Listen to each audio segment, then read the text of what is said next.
All right, guys, before I start the video, please just subscribe. I know a few of you who are watching this are, and that's great, and I thank you very much. But I know a lot of you aren't. We're doing great on all socials, but we're still trying to grow here on YouTube. So a subscribe would really be helpful. It's right down there. It's completely free.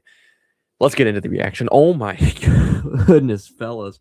Well, ladies and gentlemen, guys, 100-97 is your score as Alabama hangs on at home in a much needed game. They will improve to 5-4 in SEC play and 15-7 on the year.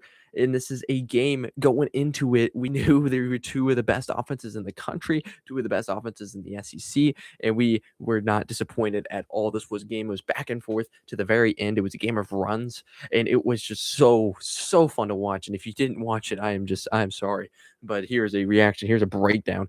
And at the end of the game, Texas win it down 3. Alabama pulls the classic foul up 3 tactic, which I think is the right move by Nate Oates. I think that is 100% what you got to do if you're Nate Oates. And he did it, and which is not usually what you want to do. And then he missed the second one as well. A&M actually does get a 3 off by Rylan Griffin, but it wasn't enough. It didn't go in, and Texas A&M will go home 7-2 in conference play. Now, obviously, the Aggies are still one of the best teams in the SEC. This was a game I had circled as an Alabama win. I thought, the Aggies got to cool down a little bit. I think Alabama's at home, and this is a much-needed win for Alabama after that just embarrassing performance on Sunday. And I was right, but I did not think it would be this kind of game. Texas A&M had Alabama dead to rights at some points in this game, and Alabama had the same for Texas A&M at some points in this game. I mean, it was the definition of back and forth. Alabama, they start off pretty hot, right? Texas A&M answers very quickly, and from Texas A&M, they're not too similar style teams, Texas A&M and Alabama, but they do the way they produce points is similar in the fact that they shoot a lot of threes. I mean, at one point in this game, I tweeted it out. 30 of the 50 points were 3-pointers, and that's just absolutely insane. But these two teams can definitely light it out from 3-point range, but they're also pretty versatile in the way they score. We know Alabama's a good team, right? I don't think too many people genuinely believe that they're not. And it's been interesting because a team that had pretty high expectations coming into conference play, coming into this year, has, well, to be quite honest, not lived up to it. They get unranked here after just an embarrassing loss to Florida. It feels like when they're on, and when they're off. Injuries, yeah. But this was a game you circled and you're like, okay, we need to do something right. We're at home. And we just haven't been our best. We come off that terrible loss to Florida. We just got to do something. And that's exactly what Alabama did. Now, look, it wasn't pretty at all times, but when you needed players to step up, they did. And LeBaron Philon, Mr. Consistent, the guy is good. He always, and Aden Holloway was a guy who was huge for Alabama. And I think a guy that we overlook sometimes is Latrell Wrightsell. Like he's a guy for Alabama that he's been injured a lot this year, but he came into this game and he was completely ready, and he absolutely lived up to the expectations that Nate Oates has for him. I saw a lot of good things as well from Sherelle. He was a guy that just Texas A&M couldn't compete with physically, and that boded huge in this game.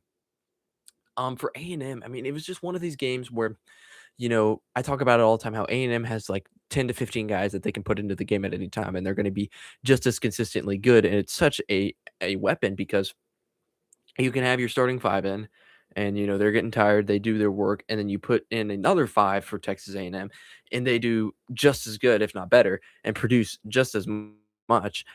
And that was huge in this game, but Alabama matched it, and that's not something we've really seen throughout the SEC this year. Usually, if a team beats A&M, it's only been one.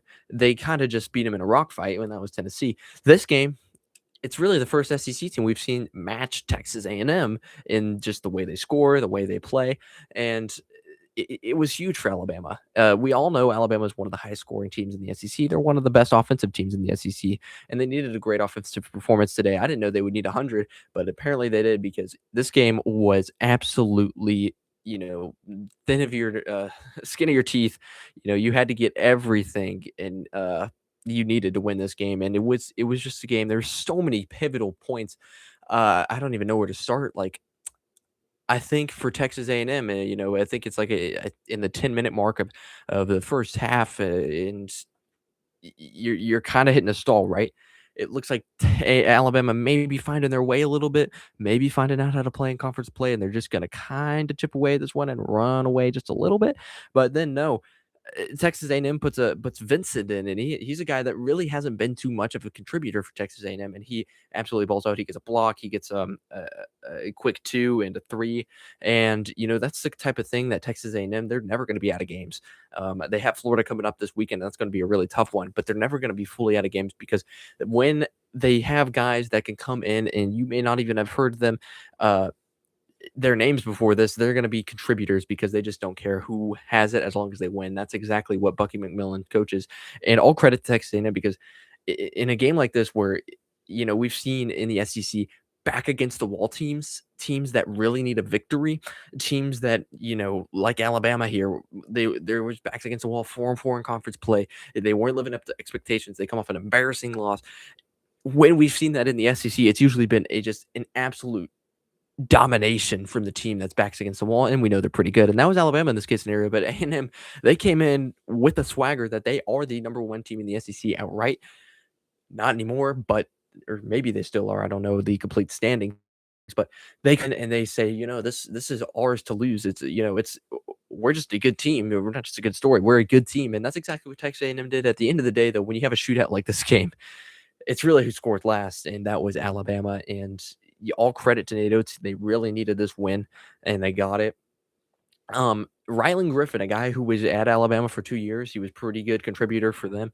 Transfers to Kansas last year, didn't really have a great performance there. Wasn't really a system. Comes to Texas A&M, and he's been playing absolutely phenomenal these last 4 games, and he did so today too. He definitely he's personal, and he played great, but it wasn't enough. It wasn't enough. He dueled with LeBaron Philon though, and I think that's very, very telling for Texas A&M. But another guy for Alabama that I just think is underlooked, undervalued about how big of an impact he is Amari Allen. Now, this guy neared a double-double today, 12 points, 7 rebounds, 6 assists, 2 steals, 4 in the plus minus. This guy was everywhere, and it felt like in the first half where Alabama was just kind of a little bit stalled.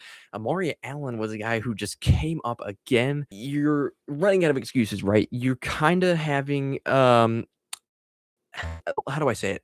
You're you're getting healthy. No, not fully, obviously, but you're getting healthy, and um, you have Bediako, you have big men, and you really have no excuse to not be one of the top teams in the SEC. So I think this one was vital. NATO's kind of made it in the press conference like a must-win game, and that's exactly what it was, and that's exactly how it ended up. A great way to start the month of February for Alabama. Although I don't know if that Florida game was in February or not. If it was, then a great way to start off February at home.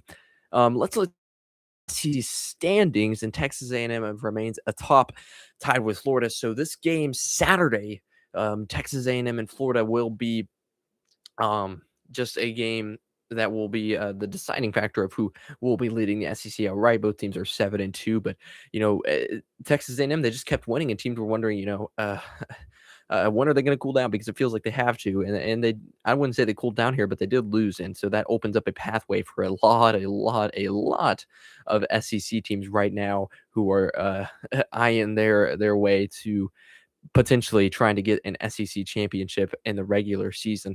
I'm looking at Vanderbilt, I'm looking at Arkansas, I'm looking at Tennessee, and I'm looking at Kentucky, and maybe even Auburn and Alabama if they suppose they want to say in that. There's a lot of teams that are just.